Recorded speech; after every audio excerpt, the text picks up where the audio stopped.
Mesdames, Messieurs, bonsoir et très heureux de vous retrouver une fois encore dans cette émission Canal Enquête. Ce soir, nous parlons transformation industrielle. Il y a une dynamique globale qui est en cours dans ce secteur.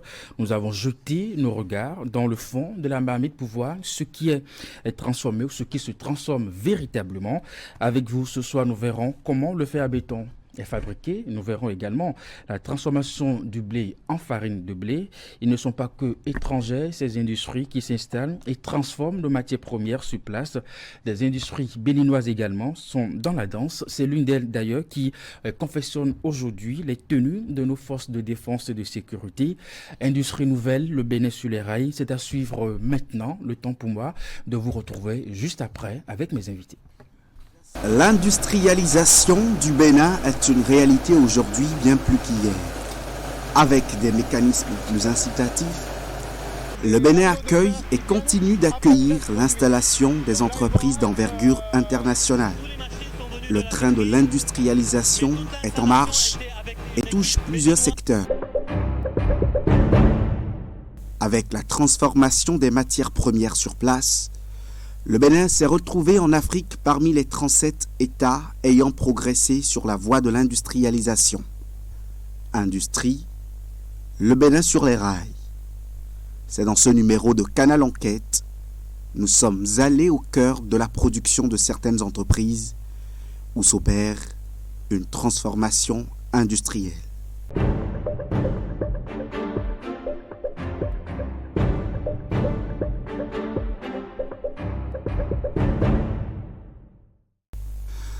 La fabrication du fer à béton, la transformation de la farine de blé, la confection des tenues de nos forces de défense et de sécurité sur place au Bénin sont une évolution récente de l'industrie béninoise, une dynamique industrielle favorisée par des mécanismes incitatifs mis en place par le gouvernement. L'environnement même a connu réellement de grandes améliorations depuis 6-7 ans, où nous notons un climat des affaires beaucoup plus attrayant, beaucoup plus sécurisant. La gouvernance a été fortement améliorée et cela a eu pour effet d'attirer beaucoup plus d'investisseurs. Mais au-delà de ça également, l'autre facteur très déterminant pour le développement industriel a été justement l'amélioration des facteurs de production. Vous savez qu'on est parti de très loin en termes de disponibilité énergétique à là où nous sommes arrivés aujourd'hui. Or, l'énergie est très fondamentale pour le développement industriel. Nous sommes à Sebepodji, une commune qui abrite plusieurs industries de transformation. À l'extérieur de cette unité industrielle de fabrication du fer à béton, un camion vient décharger sa matière première, de la ferraille.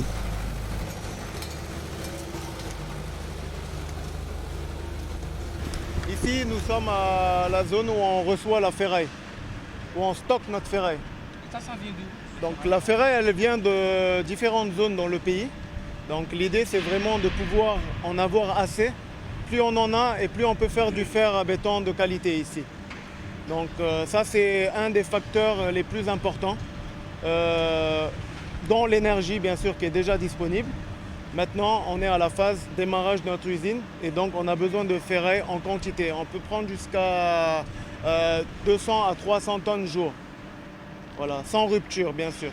La recherche de cette matière première alimente un marché très important auprès de grands et de mini-collecteurs de ferraille. Est-ce qu'actuellement le système de collecte sur le terrain vous permet d'avoir des ferrailles comme vous le Alors cette question est très bien parce qu'aujourd'hui c'est un facteur qui peut être un facteur bloquant étant donné que la ferraille sort beaucoup du pays, part au Nigeria.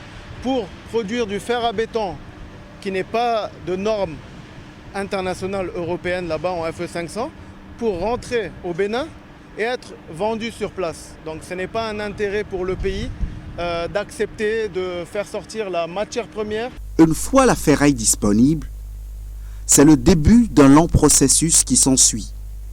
La ferraille est traitée, découpée si possible. Donc là vous voyez déjà, vous avez des ferrailleurs qui viennent d'arriver et on est en train de décharger la ferraille. Donc on décharge, le camion ressort, repèse le camion vide, passe récupérer son argent et part chercher d'autres ferrailles pour revenir nous livrer. Réception de la ferraille avant son traitement. Donc ici on va faire le traitement de la séparation de la ferraille pour avoir la ferraille de la meilleure qualité possible avant de la faire rentrer à l'intérieur de notre unité de production. Quand je dis la meilleure qualité possible, aujourd'hui on cherche une ferraille qui a le plus bas taux de carbone.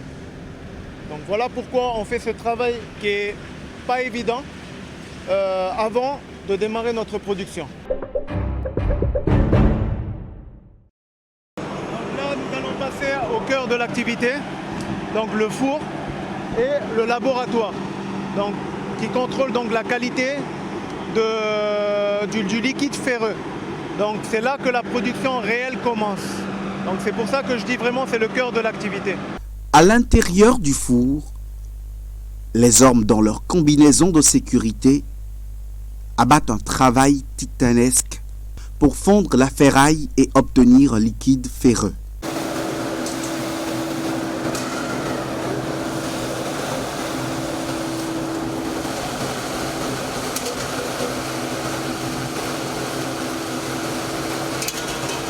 La température actuelle du four, 1676 degrés. Donc comme mon collègue vous l'expliquait, aujourd'hui nous prenons la ferraille pour en faire un liquide ferreux. Ici vous êtes dans la plateforme où on insère la ferraille dans le four. Puis on va chercher à vérifier la qualité de ce liquide ferreux jusqu'à obtenir les composés chimiques pour le respect de la norme FE500. Ça vous prend combien de temps comme ça? Donc un four peut nous prendre autour de à peu près 2 heures de temps. 2 heures 30 minutes de temps. On va vous montrer la partie laboratoire et les tests des échantillons, pour que vous compreniez comment on arrive à trouver la qualité FE500. Donc c'est vraiment de l'industrie lourde encore une fois.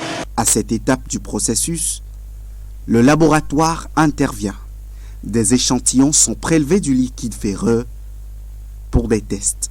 Ici, la qualité de fer recherchée est de normes européennes. On dose la concentration de chaque élément dans la coulée et on corrige en fonction des concentrations qu'on a pour chaque élément.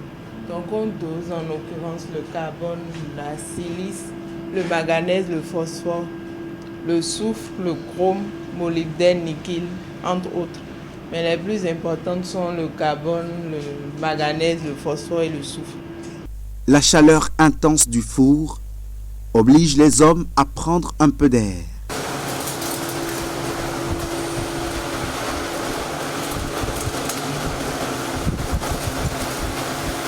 Et c'est à partir des lingots de fer que le fer à béton est produit. Donc la deuxième étape qui est le CCM. On va produire des lingots de fer. Les lingots de fer, c'est notre matière première qui va nous permettre à faire le fer à béton. Une quantité de production de lingots de fer est requise pour une production de fer à béton. Ainsi donc, la production des lingots de fer se poursuit. Cependant, nous avons pu avoir accès au stock de fer à béton produit quelques jours avant notre descente. Notre fer est marqué pour un souci de traçabilité. Donc nous avons la marque de l'usine, donc FMB, Fabri Métal Bénin, FE500 et les diamètres, 10 mm. Donc c'est un fer de 10 mm en FE500 produite par l'usine Fabri Métal Bénin. Le respect de l'environnement et le respect des normes européennes ont valeur de principe dans ce processus de production. Bienvenue dans le laboratoire pour les tests physiques. Donc de l'autre côté, c'était les tests chimiques. Maintenant, on passe aux tests physiques. Donc à chaque fois qu'on va faire une production, nous allons prendre un échantillon pour le tester. Donc vérifier en fait les caractéristiques physiques cette fois-ci du fer à béton. Donc anti-pollution pour le respect de l'environnement. Donc on traite notre fumée pour enlever le soufre qu'il y a dans l'air avant de dégager l'air dans l'atmosphère. Dans cette unité industrielle, de jeunes Béninois sont déjà à l'œuvre dans plusieurs compartiments. Parce que c'est un nouveau métier pour eux qu'ils sont en train d'apprendre et petit à petit ils vont commencer à vraiment être intègres à cette usine. D'abord, par rapport au recrutement, nous sommes en train de boucler la première vague qui est de 250 jeunes béninois qui sont venus d'ailleurs des 4 coins du Bénin. Il est vrai que majoritairement plutôt, nous avons la commune de Sémé-Podje et la commune de Porte-Novo. Et à moyen terme, nous allons recruter 250 jeunes également et ça va drainer plus de 1500 emplois indirects. Alors, par rapport à la qualité de recrutement, nous nous sommes basés aussi bien sur les métiers et diplômants, mais aussi nous avons recruté beaucoup de jeunes qui ont appris le métier au bord des voies, comme on le dit couramment chez nous, les gens qui ont fait le certificat de qualification de métier. C'est une couche sociale que les entreprises ont l'habitude de ne pas recruter. Mais chez nous, nous avons dit non. Qu'est-ce que tu sais faire? Si tu peux le faire, on va te prendre. Actuellement, il représente 40% du personnel sur la chaîne.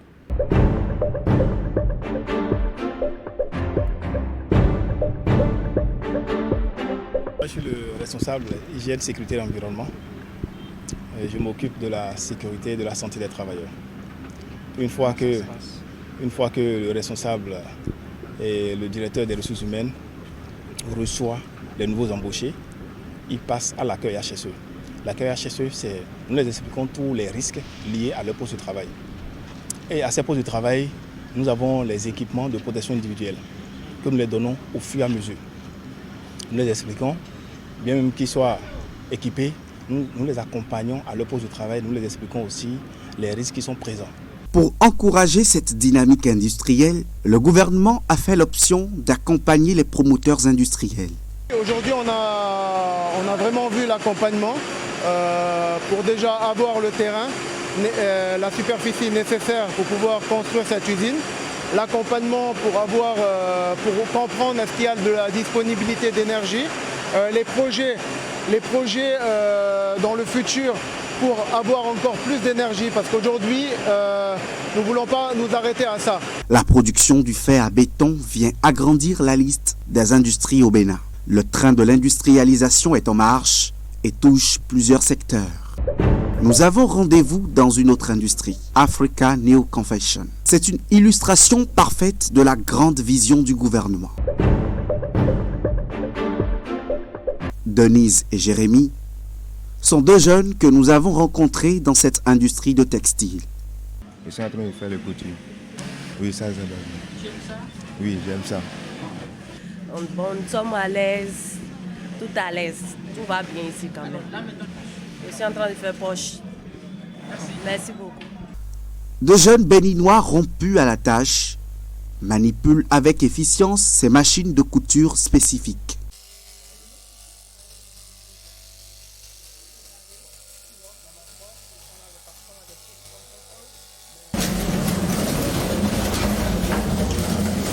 Un espace professionnel bien organisé qui offre un mécanisme de travail à la chaîne. Elle dispose donc de 5 grands départements, à savoir le département du magasin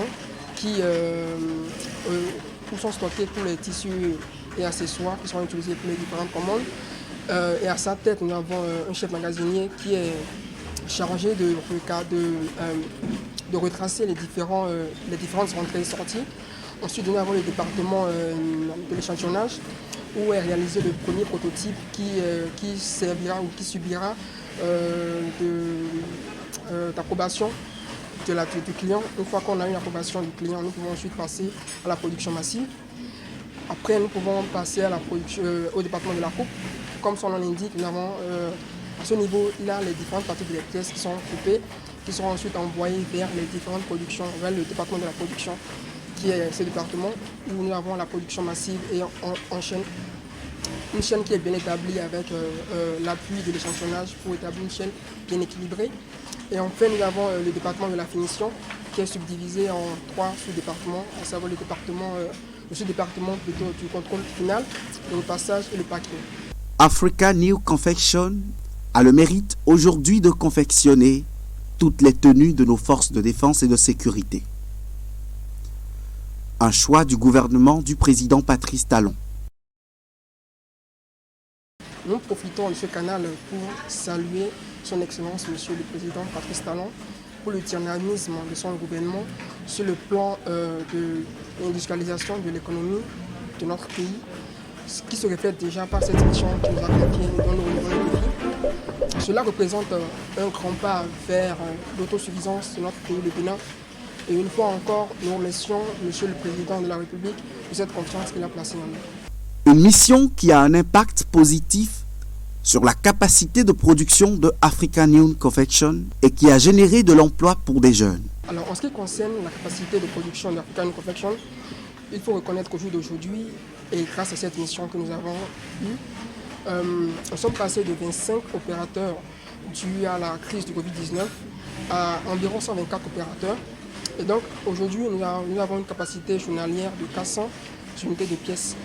Et vous pouvez constater que ce pic dans l'emploi quand même représente vraiment cette vision que le gouvernement a pour notre pays et nous en sommes très fiers. Avec des mécanismes plus incitatifs, le Bénin accueille et continue d'accueillir l'installation des entreprises d'envergure internationale. C'est une usine de transformation de farine de blé. De blé en farine de blé. Cette usine a été construite de 2020 jusqu'à 2022 et on a commencé nos opérations en mai 2022. Donc on vient de démarrer nos opérations cette année. Cette industrie a joué un grand rôle dans la disponibilité de la farine de blé au Bénin en raison de la guerre en Ukraine.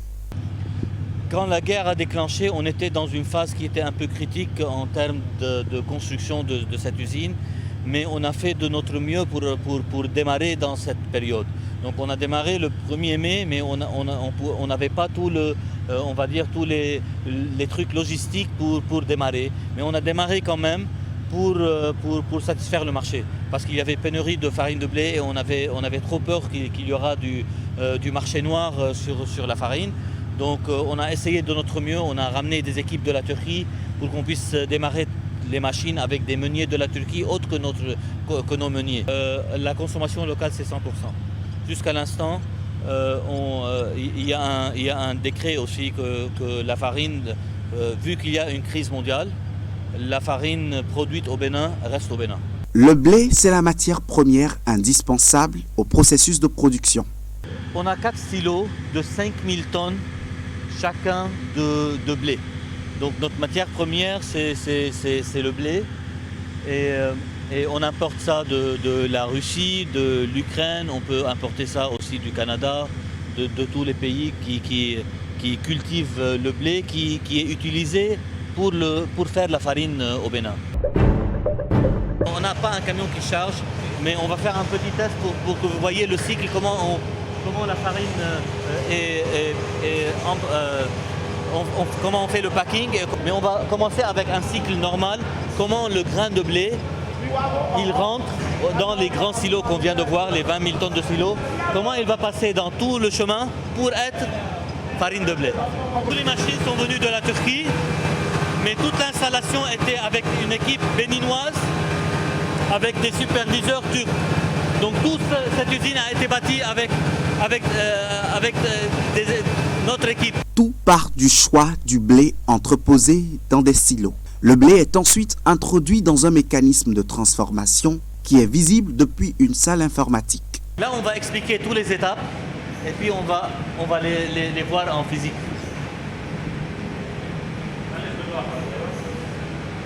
comme on a vu et on a déjà parlé, ça c'est les 4 silos qu'on les voit. On voit d'ici la quantité qui existe dans les silos. On voit aussi quel silo actuellement est utilisé pour transférer le blé dans l'usine. Il rentre dans des conveyeurs. Les conveyeurs vont ramener le blé dans les silos, les 3 silos qu'on a parlé qui sont de ce côté-là.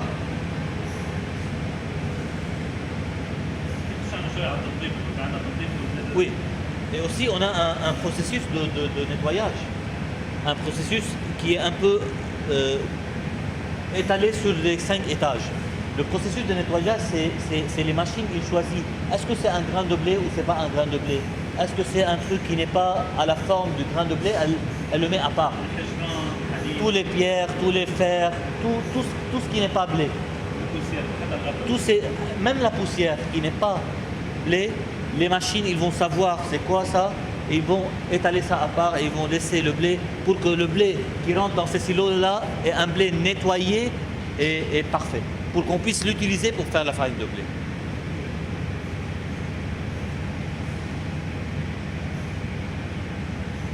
À partir des silos-là, on peut voir toutes nos machines. S'il y a un truc... Ça, c'est ce qu'on a vu là. Ça, c'est toutes les machines qu'on voit devant nous. Ça, c'est les machines, on va les voir dans d'autres étages, et ça aussi, et ça aussi.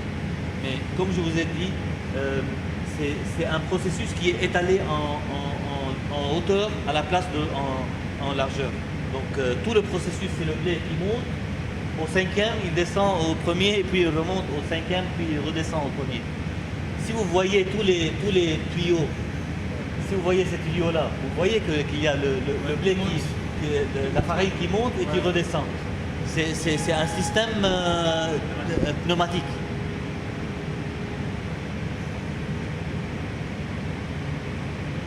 Là, on a les 4 silos de farine, produit fini après tout ce processus-là. Et ça, c'est notre machine de packing. On a aussi, bien sûr, comme vous le savez aussi, le blé, il fait sortir la farine de blé et le son de blé. Le son de blé est utilisé par les agriculteurs pour les poules, pour les animaux, pour tous les animaux. Et c'est bien utilisé et c'est bien demandé au Bénin aussi. Spécialement pendant les périodes de sécheresse, c'est trop demandé. Nous aussi, on livre ça et on livre ça à des agriculteurs pour les aider à avoir ce produit-là plus facilement pour faire leur élevage. On va continuer notre tour pour voir tous les autres étages et c'est quoi les machines et chaque machine est utilisée pour... C'est quoi le but de chaque machine? Le blé est introduit dans une série de machines pour être écrasé. Donc pour expliquer vraiment le processus, c'est les 5 étages de ce côté, c'est la préparation et le cleaning et tout ça du blé. Les 5 étages au milieu, c'est la transformation. Le blé monte et descend et monte et descend et monte et descend dans toutes les autres machines pour avoir la qualité désirable. Et à la fin, c'est les silos de farine de blé final, produit final. Ok. Par exemple, si on regarde cette machine-là, on voit que le blé est en état qui est initial. Ça, c'est l'état initial du blé. Après les nettoyage.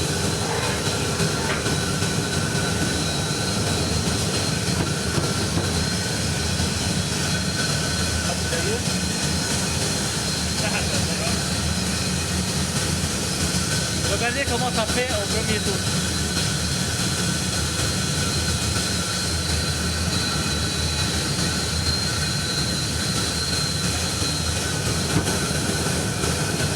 Maintenant ça c'est la première machine, ça c'est la dernière machine. C'est pas exactement le même cycle. Regardez comment ça aboutit. Ça évolue.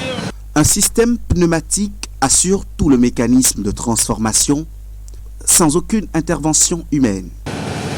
Comme comme vous voyez, il n'y a pas d'intervention humaine dans le processus. Donc il n'y a pas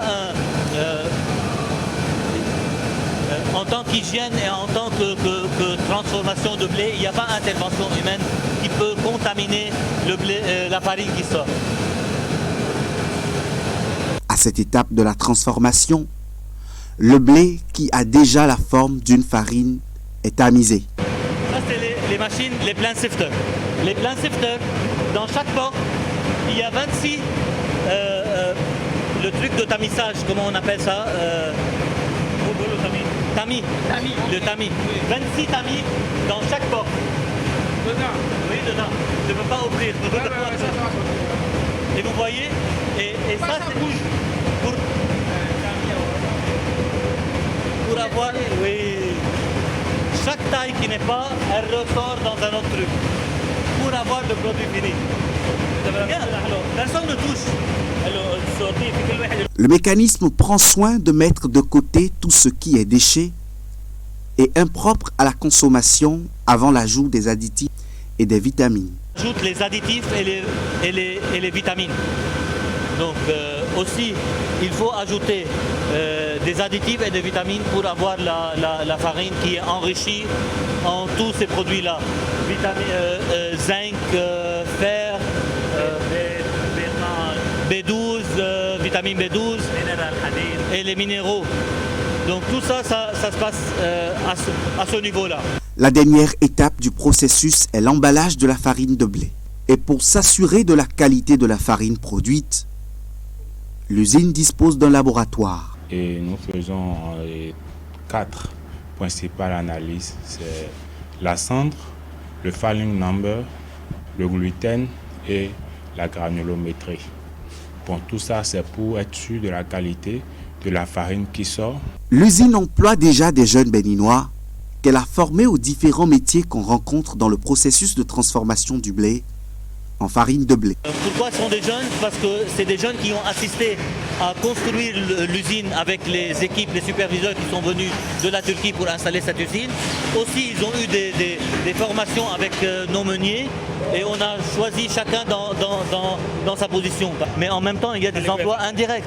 Il y a les emplois indirects, c'est les chauffeurs de camions, c'est les chargeurs, c'est les compagnies d'électricité, c'est les compagnies de groupes électrogènes, c'est tout le monde. Ça crée l'économie, ça fait bouger l'économie. L'industrialisation du Bénin est une réalité aujourd'hui, bien plus qu'hier. Cependant, la recherche d'une industrialisation accélérée peut s'avérer nuisible pour l'environnement.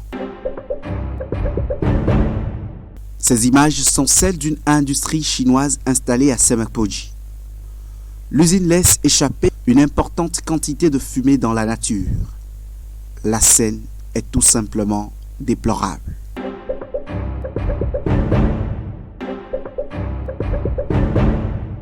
Avec la transformation des matières premières sur place, le Bénin s'est retrouvé en Afrique parmi les 37 États ayant progressé sur la voie de l'industrialisation.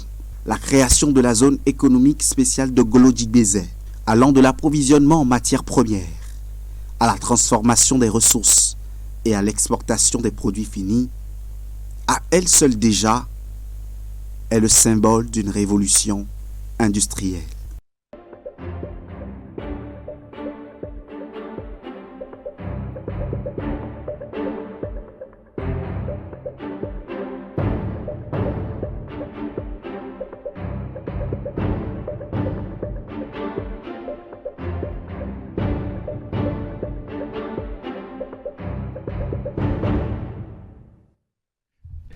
Et bien voilà, retour sur le plateau de Canal Enquête. C'était à l'instant notre grand reportage sur Industrie Nouvelle, le Bénin sur les rails. Je suis à présent avec mes invités. Je vais commencer par la grande femme justement qui est sur ce plateau, Madame Betty Guédégbé. Marcos, vous êtes industrielle, fondatrice et puis présidente, directrice générale de la société de production et de transformation de l'ananas, les fruits Tilou. Merci vraiment d'être venu sur ce plateau, c'est un honneur pour nous. Votre industrie a fait la une de plusieurs magazines à l'international. Nous sommes vraiment fiers. Merci vraiment à nouveau d'être avec là. Et puis, Juste en face de vous, j'ai Monsieur Alfred Rouillon. Vous êtes président de l'ONG AGI. Vous nous faites toujours l'honneur de votre présence, surtout quand il est question de parler environnement. Une fois encore, merci d'être avec nous ce soir. Et puis, Monsieur Roland Ribour, merci également d'être là ce soir. Vous êtes le président du Conseil des investisseurs privés du Bénin, CIP et Bénin. Eh bien, je commence avec Madame Betty Guédégué-Marcos.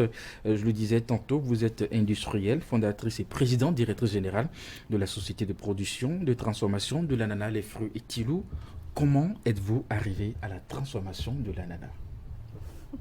Ça vous fait sourire, j'imagine. L'histoire est longue. Mais on va la résumer.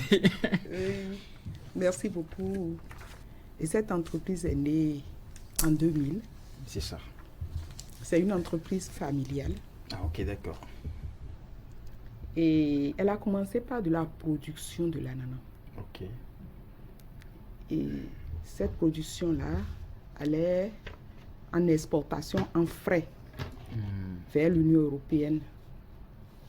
En 2003, nous, on était déjà à 2 tonnes exportées toutes les semaines. Et en 2015, on est passé déjà à 60 tonnes exportées par semaine. Wow. Et notre production couvrait en ce moment déjà 28 hectares d'ananas plantés. Et lorsque la partie exportée, frais, est exportée, le reste n'est pas transformé et le reste, parfois, fait face à un marché qui, un coup est bon, un coup n'est pas bon.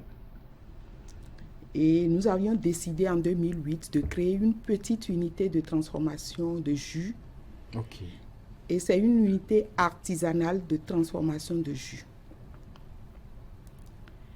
On était à ce niveau-là quand en 2015, nous avons reçu la visite d'une entreprise française qui était en train de rechercher une entreprise dans laquelle elle devait pouvoir acheter les jus. Okay. Et nous avons discuté avec cette société-là. Ils ont fait des analyses et ils ont accepté nos produits. Mais ils voulaient des quantités élevées. Ils voulaient des quantités énormes de jus de fruits que l'unité artisanale ne pouvait pas produire. C'est ça. Ça a dépassé vos capacités. Ça dépassait nos capacités. Et c'est à partir de 2015 que nous avons réagi et puis nous avons rédigé un business plan qui a été financé par les banques.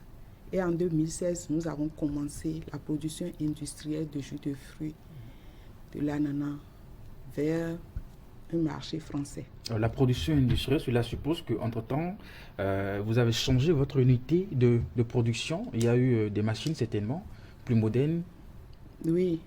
Avec la société française, nous avons pu obtenir des renseignements sur comment... Le mécanisme de transformation.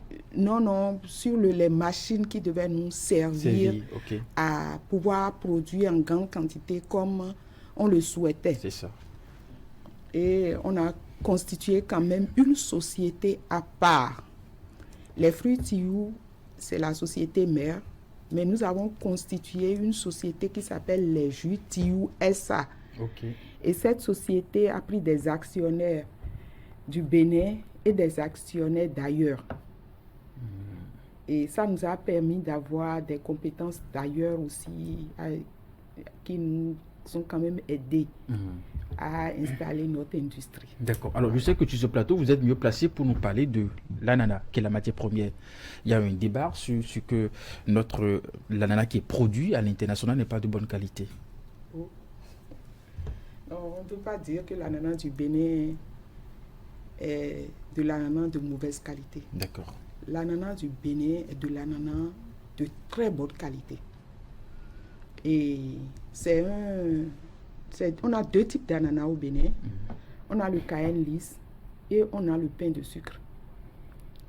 Et le Cayenne lisse du Bénin était déjà présent sur le marché depuis des années avant que moi je ne commence l'exportation de l'ananas frais.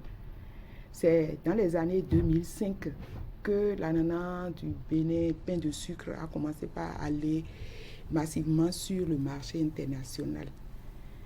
Mais il est arrivé à un moment donné que cet ananas était demandé, coloré sur le marché international. L'ananas, aussi bien KN10 que le pain de sucre, est demandé sur le marché international coloré.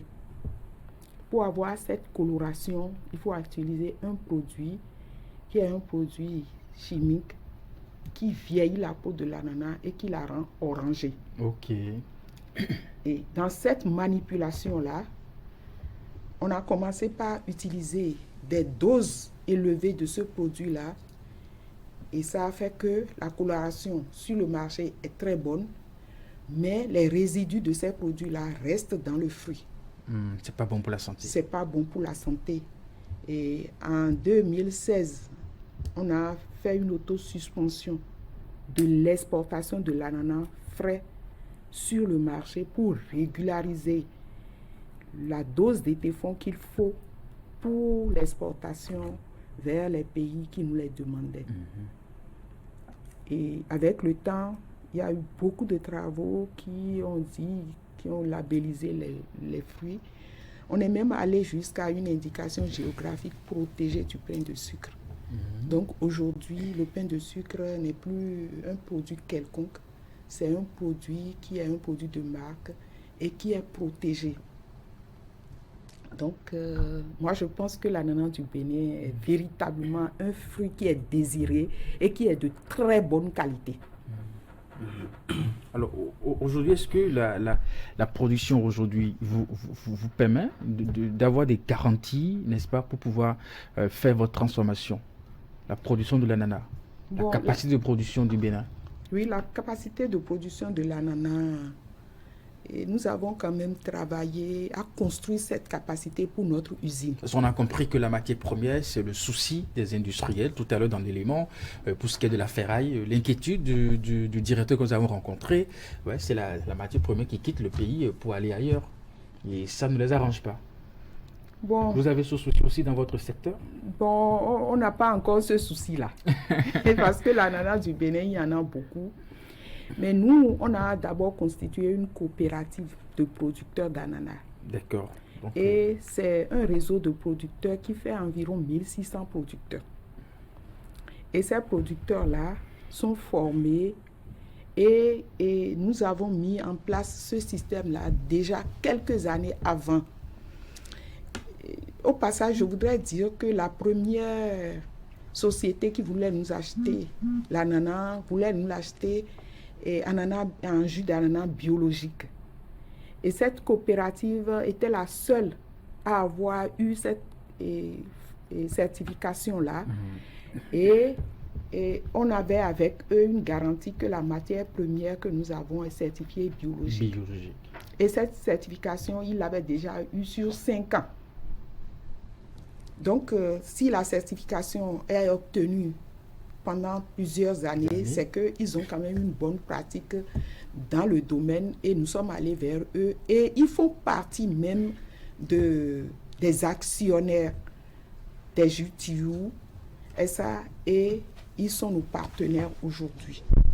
Parfait. Allez, Monsieur Roland Ribou, vous qui portez la voix du Conseil des investisseurs privés du Bénin, aujourd'hui, en termes d'ambition, n'est-ce pas, en termes de mécanismes incitatifs pour attirer les investisseurs, est-ce que vous êtes satisfait de ce qui est fait? Bon, c'est un peu compliqué. Ça aurait été mieux si le ministère du Commerce l'Industrie avait répondu à la question. C'est ça. Mais enfin, disons qu'il y a un certain nombre de mécanismes. Je ne parlais pas de Glogic Bay, qui est un cas spécial avec tout un système d'avantages fondamentaux. Mais disons que les entreprises normales, c'est-à-dire en dehors de Glogic Bay, elles ont le code des investissements déjà, donc qui assure un certain nombre d'années pendant lesquelles il y a un congé pour l'impôt sur les bénéfices, on peut faire venir les machines sans droit, etc. Donc ça c'est extrêmement important. Dans le code des impôts, il y a aussi des règles récentes qui font que même une entreprise qui n'est pas au code bénéficie de l'exonération des droits de douane sur les machines. Donc ça, de ce point de vue-là, c'est des choses qui sont importantes. Après, vous avez le souci du gouvernement d'avoir une énergie fiable tout le temps. ce qui, on le sait, n'est pas encore tout à fait réalisé, mais enfin, c'est déjà, ça n'a plus rien à voir avec ce qui est passé avant. Donc ça, c'est un autre aspect, facteur de production. Et puis, dans d'autres domaines, il faut aussi avoir des télécommunications qui soient à la hauteur, soit simplement pour communiquer, mais aussi pour créer des industries spécifiques dans le domaine des TIC, si vous voulez. Donc, il y a tout un ensemble de mesures qui ont été prises pour favoriser donc l'industrie. Vous pouvez poser la question, est-ce qu'on est satisfait? Oui. On n'est jamais satisfait, bien évidemment. Surtout quand on investit. Il y a un certain nombre de choses sur lesquelles on pourrait discuter et qui sont indispensables. Par exemple, l'un des gros problèmes, c'est le fait qu'il y a une contrebande extrêmement forte de produits contrefaits qui viennent sur les marchés et qui créent des problèmes à ceux qui produisent ici au Bénin. Vous voyez, par exemple, dans le domaine de la peinture, vous avez un tas de peintures qui viennent, par exemple, du Ghana, avec des fausses marques, si vous voulez, donc des marques européennes qui en fait, ne sont pas des marques européennes, ce sont des marques qui ont été faites au Ghana directement, mais qui viennent concurrencer. En plus, ça passe souvent en contrebande. Alors, à la fois la contrebande et puis le fait que c'est des faux produits. Et ces produits sont de moins qualité que ce qui est produit à Néten, au Bénin? Bien évidemment, oui, bien évidemment. Et donc, tout ça crée des problèmes. Donc, il y a tout un pan extrêmement important sur lequel il faut absolument s'asseoir, réfléchir, pour voir comment on peut faire pour que cette contrebande cesse ou soit réduite au minimum. Je ne parle même pas de ce qui a été passé, par exemple, pour la Soebra, pour ne pas les citer, lorsque tout d'un coup le NERA s'est effondré et qu'on s'est retrouvé avec la bière Star partout, à des prix et des défiant de concurrence. Bon, mais là aussi, il y a un travail à faire parce que c'est quand même pas normal de voir une bière qui arrive sans aucun document. Si vous voulez, il n'y a aucune documentation, ça arrive comme ça, et puis ça reste et les consommateurs la consomment, et puis pendant ce temps, la Soebra est obligée de fermer des lignes, enfin, etc. Si vous voulez. Donc, il y a tout un ensemble de choses sur lesquelles il faut encore travailler.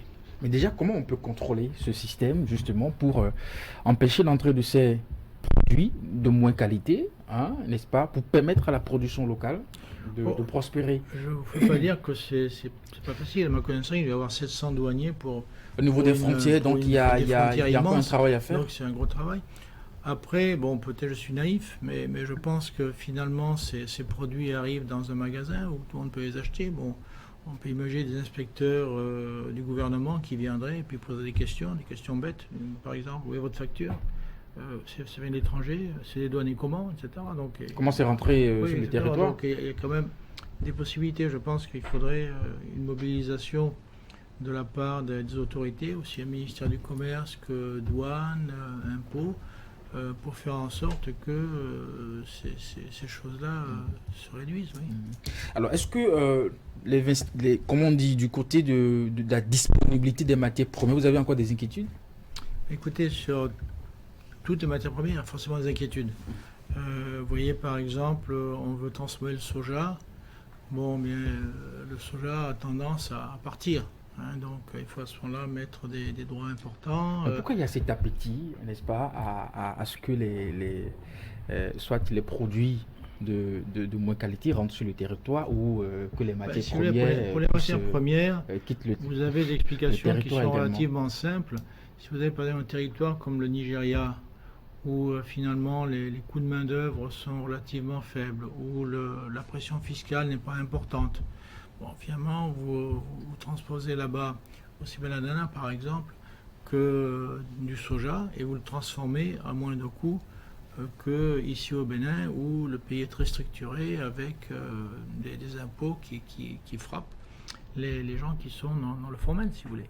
Donc ils se disent qu'il y a plus d'intérêt à se faire là-bas. Ça veut dire que des gens viennent avec... moi, que j'étais à Flux d'Or, donc j'ai connu ça, le soja. Par exemple, à une époque, on faisait le soja. Les Nigérians viennent avec des sacs pleins de billets et puis payent rapidement, donc, alors que nous-mêmes, on a des procédures, etc., si vous voulez. Et puis eux-mêmes, ils sont prêts à payer des prix plus élevés à cause de ce différentiel entre nos propres coûts de production et leurs coûts de production. Dans ce cas-là, vous êtes en face de phénomènes un peu spéciaux. Après, vous avez la spéculation, on peut dire, si vous voulez.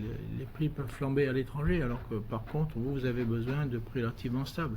Donc, il n'est pas impossible qu'un jour le soja parte vers le Togo parce que c'est intéressant d'exporter ensuite. Vous voyez. Donc c'est clair que produit par produit, chaque industrie a son problème. C'est ça. Allez, monsieur Alfred Roulon, on va parler environnement à présent. Je sais que c'est justement ce qui vous intéresse le plus. Alors, la dynamique est que avec les investisseurs, le souhait du gouvernement, c'est qu'il y ait une transformation industrielle. Alors, pensez-vous que les normes, n'est-ce pas, en matière d'environnement, sont une question importante? Oui, très importante parce que dans tous les cas, madame vient de le dire, et qui est une aînée à nous, elle a fait ça, et faculté des sciences agronomiques, elle vient de le dire, quand il y a eu un petit souci... On n'a pas de souci à se faire de ce côté. Nous n'avons pas de souci, hein. Je vais poser la question tout à l'heure. Voilà.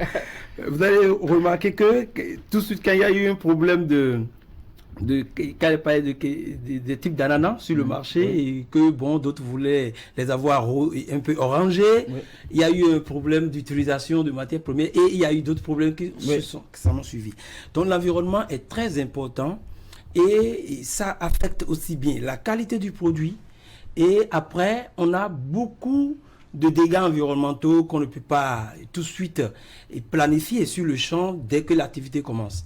Donc, le souci de préserver l'environnement est tellement capital que normalement, ce que moi je pense, pour tout ce qu'on est en train de constater au niveau des dysfonctionnements, par exemple environnemental, c'est parce qu'il n'y a pas une veille qui aide à la fois les industriels, parce qu'ils n'ont pas le temps, ils veulent aller dans l'industrialisation de produire. Et c'est quand même indiqué qu'avant même l'installation, il y a des études. On a des études, mais vous savez que globalement, les études, c'est des canevas. Et parfois, on jette la chose de telle manière, on dit, il faut remplir telle formalité. Donc, ce n'est pas les études qui sont le problème. Le problème, c'est qu'est-ce qui advient après les études? Est-ce qu'il y aura une veille qui ne va pas asphyxier l'industriel? Vous voyez, une veille citoyenne, une veille environnementale. Je voudrais bien dire le rôle de l'État, mais voilà que l'État, c'est tout le monde à la fois.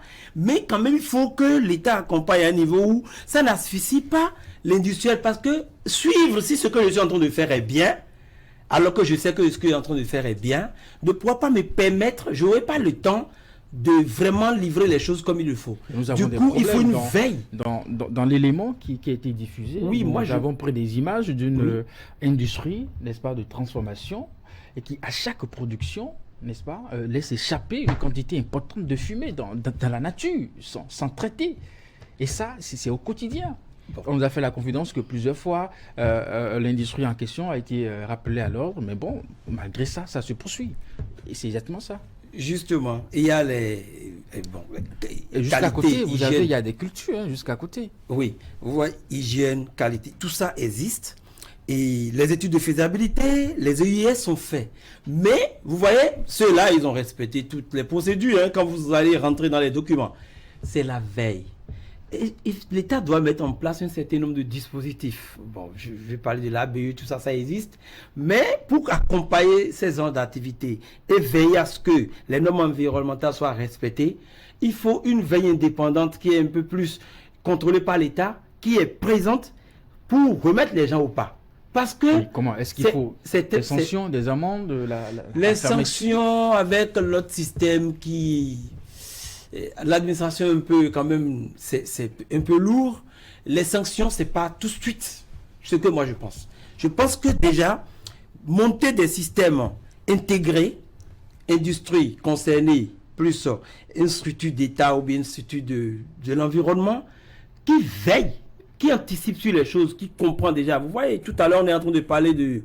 On a produit, on veut vendre du soja, ça s'achète rapidement au Nigeria, qui a moins de fiscalité. Vous voyez, ces trucs-là, c'est de l'anticipation. Si par exemple les douaniers, 7 ans de douaniers, peut-être qu'il y en a plus, si les douaniers étaient un tout petit peu, avaient un pied dans les industries locaux, je ne dis pas de faire, comment on appelle, de la protection du local, parce qu'on est dans un système ouvert, mais si les douaniers étaient un peu impliqués dans l'industrialisation, comprennent déjà les phénomènes, la surveillance serait mieux. Les gens ne sont pas intégrés. Les systèmes sont un peu cloisonné au niveau des industries. La douane est à part. Le contrôle, c'est quand un phénomène réagit, qu'on interpelle l'administration centrale qui va redescendre sur la douane, c'est déjà trop tard. Le truc est parti dans tous les sens. Donc c'est pour ça que je dis dans tous les trucs, moi je vais déjà tout naïf dans la vision. Il faut qu'on ait à chaque fois une structure de veille permanente qui de façon périodique, mensuelle ou bien semestrielle, voit déjà les dysfonctionnements pour régler le point de l'environnement. Parce que quand ça commence comme ça, c'est tard d'arrêter. Sur ces images, ce qui va absorber. Vous voyez, on parle de la cimenterie de Cotonou, ça fait des années. Est-ce que ça a été facilement démantelé? Donc, il vaut mieux avoir un système de veille permanent qui puisse mettre à jour les protocoles. Même en matière de hygiène, sécurité, qualité, tout ce que les gens disent, il faudrait qu'il y ait un protocole qui est suivi. Parce que si c'est la charge seulement de l'industriel, ça serait difficile. C'est pour ça qu'il dit que l'accompagnement de l'État doit aller là, comme dans beaucoup d'autres endroits. Parce que l'État, quand même, a des fonctionnaires, on recrute, on les paye, ils ont leur retraite. Il faut leur donner des cahiers de charges qui puissent aider à canaliser un peu ces entreprises, pas pour les avoir de la taloche, les créer des ennuis, il y aura de la corruption, ça va se taire. Il faut en arriver à trouver un système qui permette d'aider ces industriels-là à respecter les normes environnementales. Pas que quelqu'un constate quelque chose, se lance dans des dénonciations, ça va faire toute la traînée de poudre, ça ne va pas résoudre le problème environnemental. Voilà. Même au niveau du traitement des déchets, des résidus, des récoltes, tout ça. Vous avez vu qu'il y a beaucoup de structures, par exemple, qui produisent énormément, je parle du soja, de tout ça, de l'ananas même. La transformation des résidus, des produits après, vous voyez qu'il y a problème, alors qu'il y a beaucoup d'autres qui ont développé des circuits de carbonisation qui puissent amener, par exemple, les résidus à faire du charbon biologique. Mais si l'entreprise doit commencer par se lever pour entrer dans ça, c'est pas facile. Ça fait un investissement de plus dans un système où la formalisation est presque un péché. Plus vous êtes formel, plus la fiscalité vous presse et on laisse la porte ouverte à l'informel qui s'en sort facilement. Donc, dans ça, il faut un accompagnement parallèle pour aider les entreprises, être dans les normes environnementales et même de tout ce qui est HSE qui va suivre. Madame Betty Guédégui, Marcos, à votre niveau, quel est le mécanisme de traitement des déchets? Enfin, je suppose que vous en produisez. Oui, alors, comment vous gérez ça? Au fait, l'entreprise a un cluster. Et dans l'entreprise, nous sommes 3. Dans le cluster, nous sommes 3. C'est ça. On est les JTU qui transforment et qui fait la mise en marché. Okay. On est REPAB qui produit et qui amène la matière première. Et on est Biophyto qui transforme les déchets. C'est ça. En compost. Ah, ok. Et les déchets sont transformés en compost et sont livrés aux producteurs. Les producteurs produisent et nous livrent. Donc nous sommes dans un cercle vertueux. Ça commence, ça retourne. Oui, ça commence et ça retourne. Donc nous, on génère à peu près 5 tonnes de déchets par jour aujourd'hui. Et les 5 tonnes sont transformées par Biophyto. En même temps. En même temps. Donc, nous, on n'a pas ce souci de polluer l'environnement avec nos déchets. Madame est claire là-dessus. C'est un modèle qui rentre dans l'économie circulaire en même temps. Oui. Et quand le cycle est complet comme ça, c'est bon. Mais ailleurs, si on veut pas avoir les dégâts, vous voyez, par exemple, madame, je ne sais pas comment elles ont pu arriver à construire tout le cycle, mais vous voyez, derrière, il y a des gens qui ne sont pas vertueux. Madame n'est pas seule à couvrir le territoire. C'est pour ça qu'on parle c'est-à-dire, je ne sais pas si on va parler de subvention d'État pour amener les gens à rentrer dans ce cycle, qu'on puisse s'approprier de cette technologie de madame et la démultiplier, parce qu'après tout, l'environnemental, c'est tout le monde qui en répond. C'est ça. Voilà. Monsieur Roland Ribot, oui, justement, nous voulons des investisseurs. Ils nous apportent de l'argent, de l'emploi, n'est-ce pas? Est-ce qu'il faut regarder ça et fermer les yeux sur ce que cela pourrait générer comme problème sur le plan environnemental? Poser la question, c'est y répondre. Hein. Je ne peux pas vous dire que non, il faut laisser tomber, c'est pas possible. Non, c'est clair que ça va être pris en compte par l'industrie qui doit aller jusqu'au bout et trouver des solutions pour les produits. Je prends l'exemple de Fludor quand nous avons commencé à faire du cajou. Alors la coque de cajou contient un liquide qu'on appelle le baume de cajou, qui n'est pas du tout de baume, c'est plutôt un acide. Et beaucoup d'industries soit les brûlent, donc il y a des fumées acides, soit les enterrent. Alors nous, par contre, nous avons créé une unité qui extrait justement ce baume de cajou. Donc chaque industrie doit avoir des solutions dans ce domaine. Si vous voulez, c'est pas acceptable. Pas acceptable. Allez, nous sommes justement à la fin, n'est-ce pas, de cette émission de Canal Enquête. Mesdames, Messieurs, j'étais avec Madame Betty Guédégbé Marcos. Vous êtes industrielle, fondatrice et présidente, directrice générale de la société de production et de transformation de l'ananas les fruits Tilou. Vous avez peut-être encore un dernier mot à ajouter? Bon, je voudrais quand même remercier pour l'émission et remercier aussi pour la visibilité que nous avons sur l'industrialisation du Bénin. Merci. Mais je voudrais rajouter qu'il y a des entreprises au Bénin qui ont commencé l'industrialisation avant les zones industrielles. C'est ça. Les zones aujourd'hui dites industrielles. Et il faut aussi les regarder. Il faut les regarder et sérieusement les regarder. Et alors voilà qui relance notre débat, M. Rivaux. C'est un problème de pouvoir s'occuper. Il n'y a pas que les zones. Des gens qui sont dans les zones industrielles, il faut pouvoir élargir les possibilités d'accompagnement sur les industries existantes et qui ne sont pas dans les zones industrielles. Donc, ma doléance ou bien ma petite...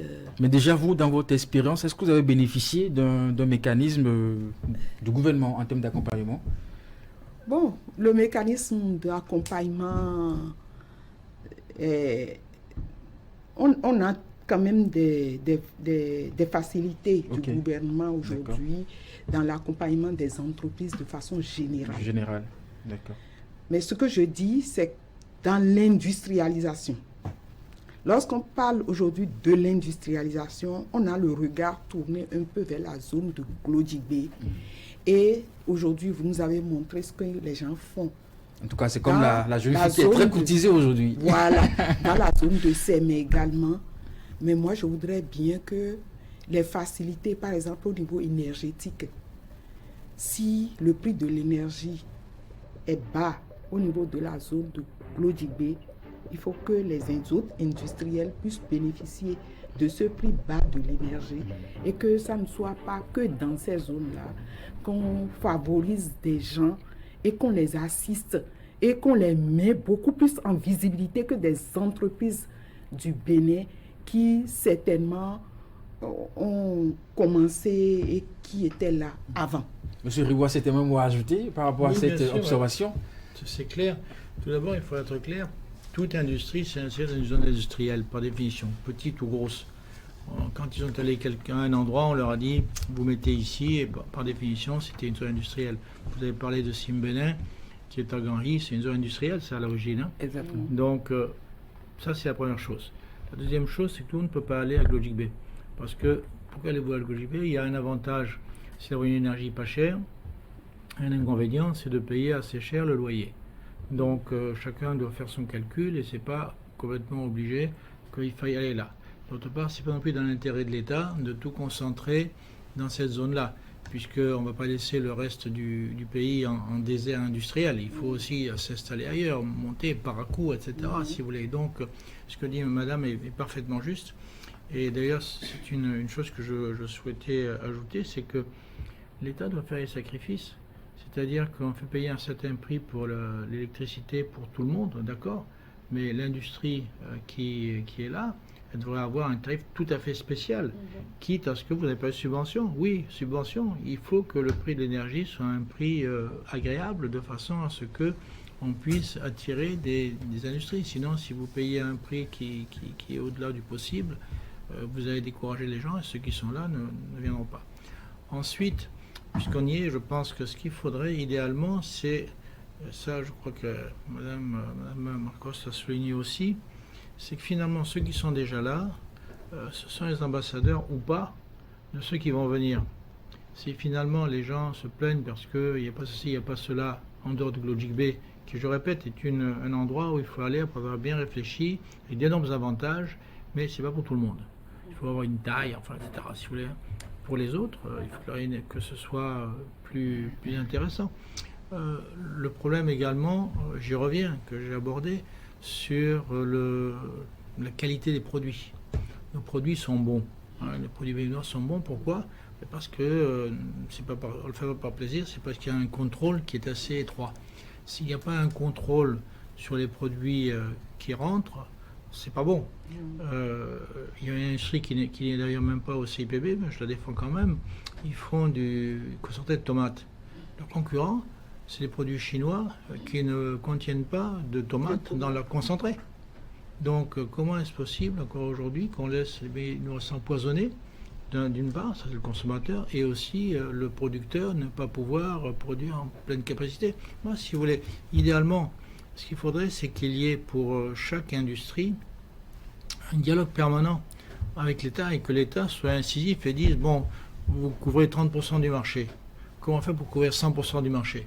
Quels sont vos problèmes? Et les analyser. Comment les règle? Ou bien, c'est un produit excellent, mais à l'étranger, il est demandé. Pourquoi vous exportez seulement ça, alors que notre matière première, elle est de telle quantité? Donc il y aurait un travail à faire, vraiment. Bon, nous CIPB, nous connaissons ça très bien, le dialogue. Mais le dialogue, on l'a sur la fiscalité, on l'a sur la justice, mais il faudrait qu'il y ait des dialogues, pas forcément avec le CIPB, mais de industrie par industrie. Que par exemple, ce monsieur qui produit maintenant du blé, de la farine, il n'est pas seul. Il y a d'autres aussi. Oui. Il faut que ces gens se regroupent, aillent vers l'État, et que, idéalement, on n'ait plus besoin d'importer de la farine étrangère, mais que toute la farine consommée au Bénin soit fabriquée au Bénin, oui, ce genre de choses. Donc c'est indispensable d'aller plus loin. J'espère que cette émission peut-être sera l'occasion c'est l'objectif, d'ouvrir les yeux aux autorités, de façon à ce qu'on puisse aller beaucoup plus loin dans l'industrialisation du Bénin. Donc vous avez dit le Bénin sur les rails. Oui. Absolument. Merci à vous, M. Roland Ribot. Vous êtes le président du Conseil des investisseurs privés du Bénin, CIP Bénin. Un dernier mot, justement, M. Alfred Rouillon. Merci beaucoup. D'abord, je suis heureux pour ce boom industriel. Si ce reboom, parce qu'on a eu pendant la Révolution, société sucrière, société textile, donc il y avait un boom, après il y a une chute. Et un reboom avec la rupture. Super. Surtout le fer, j'ai adoré ça. J'ai tellement écrit sur ça. Nous étions les meilleurs producteurs de fer à l'époque préhistorique. On a même des panégyriques, des familles qui portent le nom du fer. Nous sommes les meilleurs forgerons. On a décapé les forêts, on a transformé le Bénin en Damoy Gap. Et boum, on ne sait plus rien faire avec l'école. Et je vois le fer qui reprend. Les fourneaux qui ont commencé, ça n'a même pas un an. Super, c'est bien. On va récupérer nos fers, ça va plus aller à l'exportation. Les trucs là, les gants pour blé. Et on va peut-être vite réfléchir pour voir comment produire du fer à partir des gisements. Maintenant, l'autre problème est que j'ai remarqué que l'industrialisation aussi, je vous ai dit que moi je sens que l'État, c'est vrai, ils ont des facilités, mais l'État ne les accompagne pas suffisamment. Puisque c'est eux qui résolvent les problèmes de l'emploi, qui donnent le PIB, même le PNB, c'est toujours eux parce que, et vous voyez, quand ils recrutent les jeunes, vous voyez, tout à l'heure, là, il y aura beaucoup de, environnementalement, il y aura beaucoup de ces jeunes-là, même s'ils quittent l'usine de textile, ils seront très performants pour faire la couture. Oui. Parce qu'ils sont dans des normes, ils vont apprendre des normes. Deuxièmement, moi, je voudrais que les industriels aussi, à part ce dialogue permanent que je voudrais que l'État ait avec les industriels, à part la fiscalité, il faut les subventionner, les aider à couvrir le territoire national. C'est ça l'environnemental. Parce que si vous produisez beaucoup de jus, par exemple, Tilou, et que je ne les retrouve pas au restaurant universitaire, alors que le pays national n'est pas, les nationaux ne sont pas servis. Les tomates, vous voyez, les Chinois en importent, alors que nous avons le potentiel local. Et ce n'est pas au restaurant universitaire, ni dans les circonscriptions scolaires, nous ne sommes pas en train de régler le problème environnemental. Dans nos cantines scolaires. Nous avons par exemple, Tilou devait être déjà partout dans les universités. Dans les Kajou, vous voyez, je ne peux pas dire qu'un élève béninois aujourd'hui, arrivé en classe à midi, va consommer 100 grammes de cajou, de noix d'anacarde. Mais c'est pas normal. On fait d'abord le développement pour soi, pour les gens du terroir, pour aider à l'environnement de pouvoir porter cette charge intellectuelle. On a consommé nos productions. Consommer local, c'est subvention. Sans subvention, il ne peut pas avoir ce boost vers le consommer local et en même temps amener ces nationaux-là, ces citoyens béninois, comprendre que nous mangeons sain, nous mangeons béninois, du coup nous allons travailler béninois et faire développer le pays. Donc au niveau environnemental, c'est ce que je voudrais dire, plus on rapproche l'industrie du consommateur, plus on a réduit les problèmes de, comment on appelle, de pollution, les problèmes d'importation de toutes sortes qui ne va pas. Vous voyez, donc on est quand même 200 000, 300 000 étudiants. On veut manger, on veut boire aussi au restaurant du jus Tilou. Il faut que l'État puisse aider Tilou à envoyer quelques jus et aussi aider les autres producteurs à envoyer quelques jus. Vous passez un message, on dirait. Merci à vous beaucoup. Monsieur Alfred Rouillon, vous êtes le président de l'ONG AGI. Merci vraiment d'être revenu. Mesdames et messieurs, c'est la fin de cette émission. Merci de votre fidélité. Le programme se poursuit sur Canal 3 Bénin. À très bientôt.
Mesdames et messieurs, bonjour. Bienvenue sur votre tribune de débat littéraire.